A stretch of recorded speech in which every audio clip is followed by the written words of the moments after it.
క్రీస్తునందు మాకు అత్యంత ప్రియులైన దేవుని పిల్లలైన మీ అందరికీ ఈ ఉదయకాలపు శుభాలు వందనములు తెలియజేస్తూ నేటి అనుదిన వాక్య ప్రత్యక్షత కొరకు మిమ్మల్ని అందరినీ ప్రేమపూర్వకంగా ఆహ్వానాన్ని తెలియజేస్తూ ఉన్నాను. రండి, పరిశుద్ధ గ్రంథమైన బైబిల్ నుండి అపోస్తలుడైన పౌలు పేతురు రాసిన మొదటి పత్రిక 5వ అధ్యాయము 10వ వచన భాగంలో దేవుని వాక్యం ఈ రీతిగా సెలవిస్తూ ఉంది.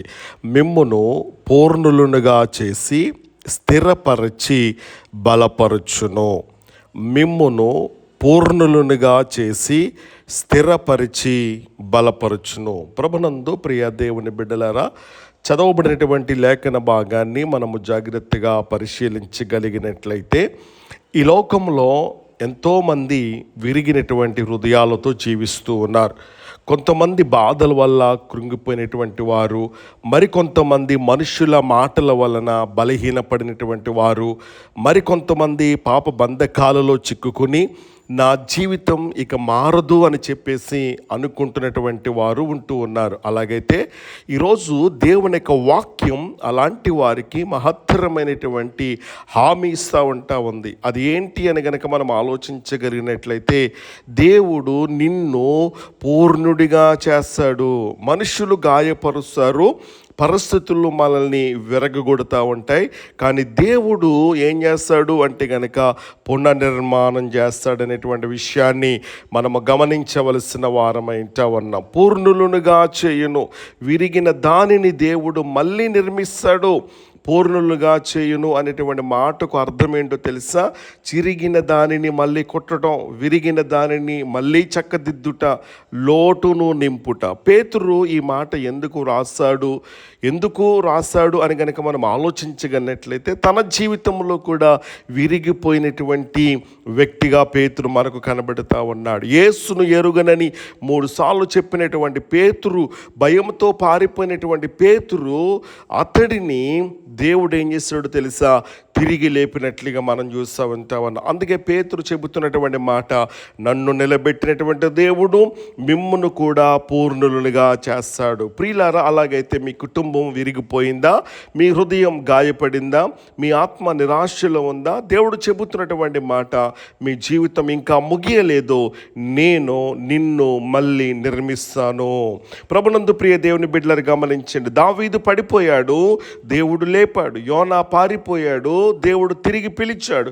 సంసోను బలహీనపడ్డాడు, దేవుడు మళ్ళీ శక్తినిచ్చాడు. ఎందుకో తెలుసా? మనం ఆరాధించే దేవుడు పునర్నిర్మాణం చేసే దేవుడు. ఇక్కడ స్థిరపరచును అనే మాటను మనం చూస్తూ ఉన్నాం.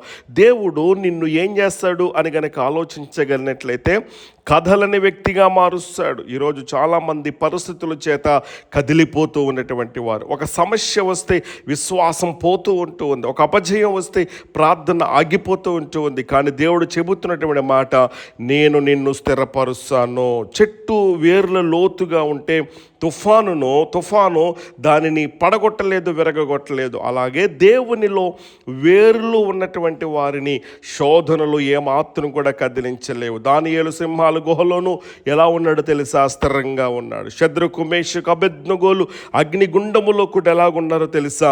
స్థిరంగా నిలిచారు. ఎందుకో తెలుసా? దేవుడు వారిని స్థిరపరిచాడు. ప్రియులారా, ఈ రోజున మనం కూడా గమనించవలసినటువంటి విషయం, ప్రార్థనలో మన స్థిరంగా ఉండాలి, వాక్యములో మన స్థిరంగా ఉండాలి, పరిశుద్ధతలో మన స్థిరంగా ఉండాలి. ఎందుకు అనంటే గనక, స్థిరమైనటువంటి విశ్వాసం ఉన్నటువంటి వారిని శత్రువు ఏమాత్రం కూడా ఓడించలేడు. ఇక్కడ బలపరచును. ఇక్కడ నీ బలహీనతలో దేవుడు ఏం చేస్తాడు అంటే కనుక, దేవుని యొక్క అద్భుతమైన శక్తి కనిపిస్తూ ఉంటా ఉంది. కొంతమంది అంటారు, నేను బలహీనుడిని, నా వల్ల కాదు. అవును, మన బలం చాలదు, కానీ దేవుని బలం సరిపోతూ ఉంది. అందుకే పౌలు అన్నారు, నేను ఎప్పుడు బలహీనుడనో అప్పుడే బలవంతుడు, నన్ను బలపరచువాని ఎందు నేను సమస్తమును చేయగలను. కాబట్టి నేను బలహీనుడై ఉన్నప్పుడు బలవంతుడనై ఉందును అంటా ఉన్నాడు. గిద్యోను తనను తాను చిన్నవాడిగా భావించాడు, కానీ దేవుడు అతనిని ఏమంటా ఉన్నాడు తెలుసా? పరాక్రమశాలిగా మార్చినట్లుగా మనం చూస్తూ ఉంటున్నాం. మోషే నాకు మాటలు రావన్నాడు, కానీ దేవుడు అతనిని జనాంగానికి విమోచకుడిగా మార్చినట్లుగా మనం చూస్తూ ఉంటున్నాం. దేవుడు ఎవరిని పిలుస్తాడో వారిని బలపరిచే దేవుడుగా ఉంటూ ఉన్నాడు. ఈరోజు దేవుడు మనతో మనతో చెబుతున్న మాట, నీ కన్నీళ్ళ కన్నా నా కృప గొప్పది, నీ బలహీనత కన్నా నా శక్తి గొప్పది, ఆయన స్థాపించును అనే మాట కూడా మనం చూస్తూ ఉన్నాం. దేవుడు నీ జీవితానికి శాశ్వతమైన పునాది వేస్తాడు. ఇసుక మీద కట్టినటువంటి ఇల్లు తుఫానులు ఏమాత్రం కూడా మరి కూలిపోకుండా స్థిరంగా ఉందంటే అది కూలిపోయింది, స్థిరంగా ఉండలేకపోయింది. కారణం ఇసుక మీద కట్టినటువంటి ఇల్లు. రాతి మీద కట్టినటువంటి ఇల్లు ఎలా ఉంది?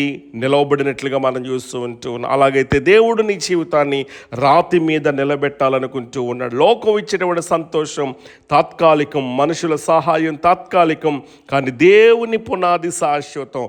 యోసేపును మనుషులు గుంటలో వేశారు, జైల్లో పెట్టారు, కానీ దేవుడు అతనిని ఐగుప్తు అధికారిగా నియమించినట్లుగా మనం చూస్తూ ఉన్నాం. దేవుడు స్థాపించినటువంటి వారిని ఎవరు కూడా పడగొట్టలేరు అనేటువంటి విషయాన్ని నేను మీకు జ్ఞాపకం చేస్తూ ఉన్నాను. అలాగైతే ఇది మీరు కన్నీళ్ళలో ఉండవచ్చు, శ్రమల్లో ఉండవచ్చు, బాధల్లో ఉండొచ్చు, మనుషులు మిమ్మల్ని వదిలి ఉండొచ్చు, కానీ ఒక విషయాన్ని జ్ఞాపకం చేసుకోవాలి, దేవుడు మీ పనిని ఇంకా పూర్తి చేయలేదు అనేటువంటి విషయాన్ని.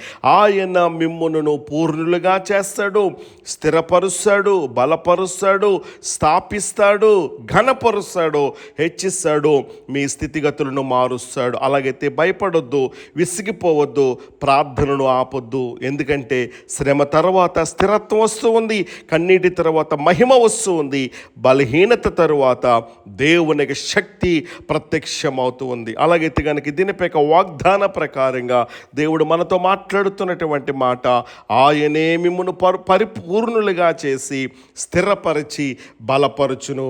కాబట్టి కృపగల దేవుడు ఆ రీతిగా మిమ్మల్ని స్థిరపరిచి బలపరిచి ఆయన సిద్ధపరిచిన ప్రతి ఆశీర్వాదానికి వారసులుగా మనందరినీ కూడా మార్చును గాక. ఆమేన్.